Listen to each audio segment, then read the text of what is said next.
अध्यात्म के गहरे स्तरों पर मोक्ष को भी एक भ्रम या अंतिम बाधा माना गया है। यह सुनने में विरोधाभासी लग सकता है, क्योंकि अधिकांश भारतीय दर्शनों का लक्ष्य ही मोक्ष है। लेकिन जब हम अद्वैत वेदांत या शून्य के दृष्टिकोण से देखते हैं तो इसके पीछे एक गहरा सत्य छिपा है। अद्वैत वेदांत के अनुसार आत्मा और परमात्मा एक ही हैं। मोक्ष की अवधारणा तब पैदा होती है जब हम मानते हैं कि हम बंधन में हैं। भ्रम, मोक्ष को एक मंजिल मान लेना ही उसे एक भ्रम बना देता है। जब तक आप मोक्ष को प्राप्त करने की वस्तु समझते हैं तब तक आप कर्ता, डूअर बने रहते हैं, और जहां कर्ता है वहां अहंकार, ईगो सूक्ष्म रूप में मौजूद रहता है। अध्यात्म में द्वंद्व जैसे सुख दुख, लाभ हानि को संसार कहा गया है।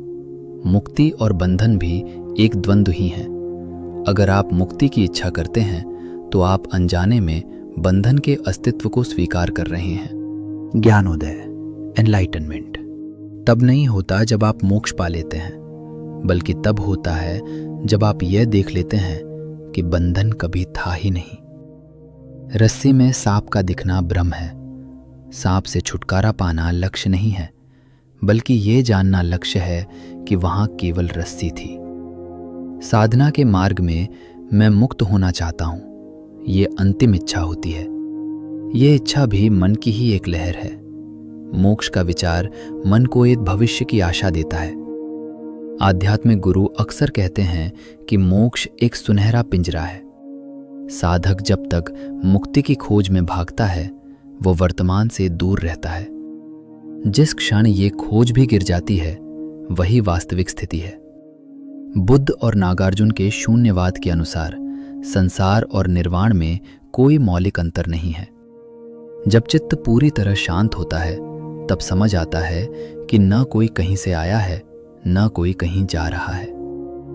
भ्रम का टूटना, मोक्ष कोई ऐसी जगह नहीं है जहां आप पहुंचते हैं, बल्कि ये उस दृष्टि का नाम है जहां आपको संसार ही ब्रह्म या शून्य दिखने लगता है। कल्पना कीजिए कि एक लहर समुद्र से कहे कि मुझे समुद्र में मिलना है, मुझे मोक्ष चाहिए। लहर का ये सोचना कि वह समुद्र से अलग है उसका प्राथमिक भ्रम है। लहर का ये सोचना कि वह प्रयास करके समुद्र बनेगी उसका दूसरा भ्रम है। वास्तविकता ये है कि वो अभी और इसी वक्त समुद्र ही है। मोक्ष को भ्रम कहना इसे नकारना नहीं है, बल्कि इसकी परिभाषा को शुद्ध करना है। जब तक मोक्ष एक प्राप्ति, अचीवमेंट है, तब तक वो मन का भ्रम है।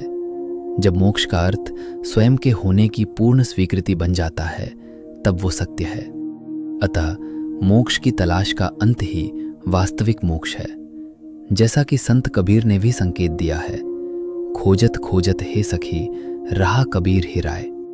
जब खोजने वाला ही खो गया तो जो बचा वही सत्य है। मोक्ष की प्राप्ति को केवल एक लक्ष्य के रूप में नहीं, बल्कि स्वयं के वास्तविक स्वरूप को पहचानने की प्रक्रिया के रूप में देखा जाना चाहिए।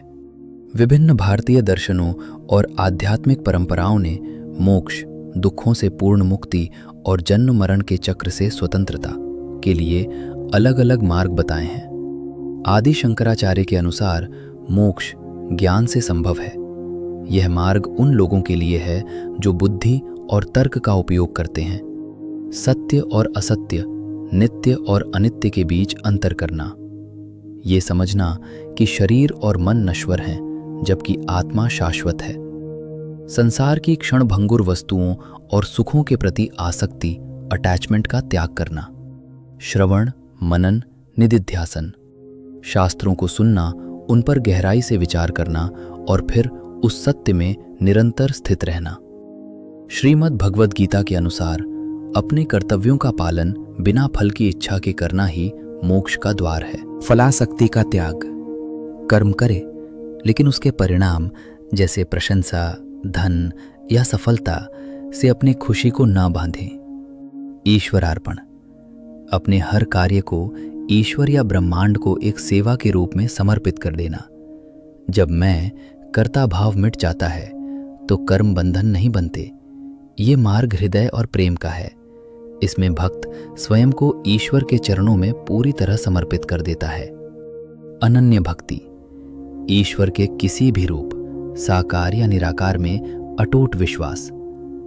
अहंकार का विसर्जन, जब साधक ये महसूस करता है कि सब कुछ ईश्वर ही है तो उसका व्यक्तिगत अहंकार मिट जाता है। अहंकार का मिटना ही मोक्ष है।